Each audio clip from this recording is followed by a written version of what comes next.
mwezi ujao Arusha tunaenda kuanza ujenzi wa ukumbi wa kimataifa utakao kuwa namba 1 kwa Afrika nzima. Na ndio maana nikisema Arusha ni mkoa bora sana, mnielewe jamani. Utakuwa namba 1 kwa, na ndio maana sisi hatupambani kushindana na mikoa mingine, sisi tunapambana kushindana na wananchi wa Afrika.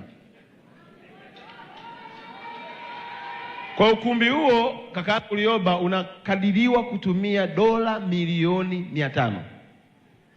Unaongelea investment ya takribani trilioni 1.3.